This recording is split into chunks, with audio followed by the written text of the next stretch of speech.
നിങ്ങളുടെ favourite shows ഇനി ഒരിക്കലും മിസ്സാവില്ല. ഇപ്പോൾ C5 കാണും നിങ്ങളുടെ ഫേവറേറ്റ് ഷോസ് തികച്ചും സൗജന്യമായി. മമ്മി എന്തായാലും ഇപ്പൊ ഈ വീട്ടിൽ നിന്ന് ഇറങ്ങാൻ പോവാ. മോളും മമ്മിയോടൊപ്പം പോകുന്നതാ നല്ലത്. അതുകൊണ്ട് പറഞ്ഞതാ.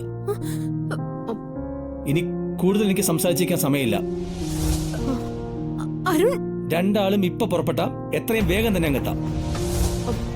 അരുൺ എന്താ പറയുന്നത് മനസ്സിലാവുന്നില്ല. കൊണ്ടുവന്ന ഈ ആക്രി സാധനങ്ങളും പെട്ടികളും ഒക്കെ എടുത്ത് രണ്ടാളും ഈ വീടിന്റെ പടിയിറങ്ങാനാ പറഞ്ഞത്. സ്വയം രണ്ടാൾക്ക് തോന്നി ഇവിടുന്ന് ഇറങ്ങുന്നോ അതോ ഞാൻ പിടിച്ച് പുറത്താക്കണോ?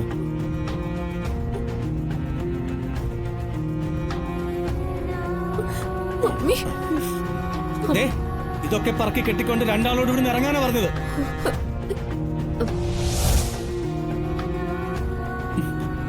ഇറങ്ങാൻ ഈ നിമിഷം നിന്റെ പുന്നാര മമ്മിയെ വിളിച്ചോണ്ട് ഈ വീടിന് പുറത്തിറങ്ങാൻ. അരുണേ അത് നിന്നോടല്ലേ ഇറങ്ങാൻ.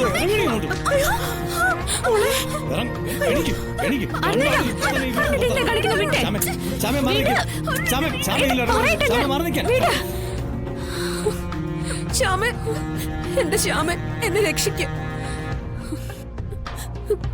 ഒരു ഗർഭിണിയുടെ വിഷമം നിനക്കറിയില്ലേ?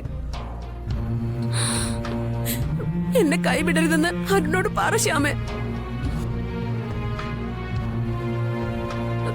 നീ പറഞ്ഞാലേ അരുൺ കേൾക്കും. ഏട്ടാ എന്റെ പൊന്നു ശ്യാമ, അരുണോട് പറ എന്നെ ഉപേക്ഷിക്കരുതെന്ന് പറ.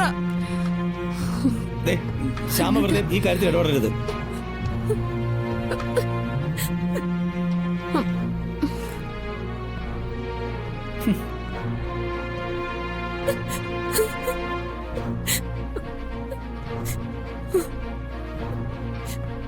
ഏട്ടാ പോട്ടെ, ഒരു പ്രാവശ്യം കൂടി ഏട്ടാ ക്ഷമിക്ക.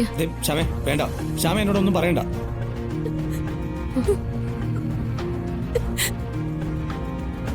ഏട്ടാ ഒന്നുമില്ലെങ്കിലും അരുണേന്റെ കുഞ്ഞ് ഐശ്വര്യയുടെ വയറ്റിലില്ലേ, അത് മറക്കാൻ പാടുണ്ടോ?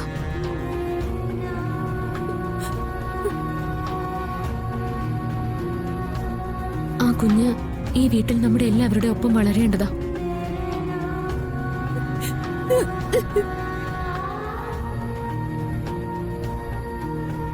ഏട്ടാ പ്ലീസ് ഈ ഒരു തവണത്തേക്കും കൂടി ക്ഷമിക്ക. ഏട്ടാ ഞാനല്ലേ പറയുന്ന, പ്ലീസ് ഏട്ടാ പ്ലീസ്.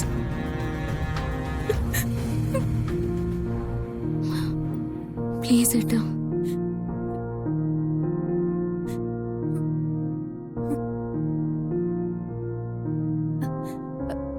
ശ്യാമേ താങ്ക്സ്. ഇനി അമ്മയും മോളും ഇത്തരം കോമഡികളൊന്നും ഇവിടെ കാണിക്കരുത്, മനസ്സിലായോ?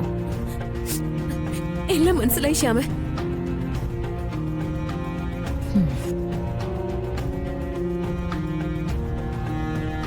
മോളെ ആ പോണില്ലേ ശ്യാമ, അവള് തന്ത്രശാലിയാ. ബുദ്ധിപൂർവ്വം എന്റെ കള്ളത്തരങ്ങളെല്ലാം പൊളിച്ചത് അവളാ ശ്യാമയാ. എന്നിട്ടിപ്പോ എല്ലാം സോൾവ് ചെയ്യാൻ വന്നിരിക്കുന്നു. എല്ലാം അവളുടെ ട്രിക്കാ. ഞാൻ പറഞ്ഞില്ലേ ശ്യാമ എന്റെ ഇവിടുത്തെ മുഖ്യ ശത്രുന്ന്. ഇപ്പൊ മമ്മയ്ക്ക് മനസ്സിലായല്ലോ. മനസ്സിലായി, എനിക്ക് ശ്യാമയെ ശരിക്കും മനസ്സിലായി. ആ ശ്യാമയ്ക്കിട്ട് നല്ല പണി കൊടുക്കണം. അത് ഞാൻ ചെയ്യും, ചെയ്തിരിക്കും. ഈ സുരഭിയ പറയുന്നത് ചെയ്തിരിക്കും. ഡൗൺലോഡ് ചെയ്യൂ C5 ആപ്പ്. കാണൂ എല്ലാ എപ്പിസോഡുകളും സൗജന്യമായി.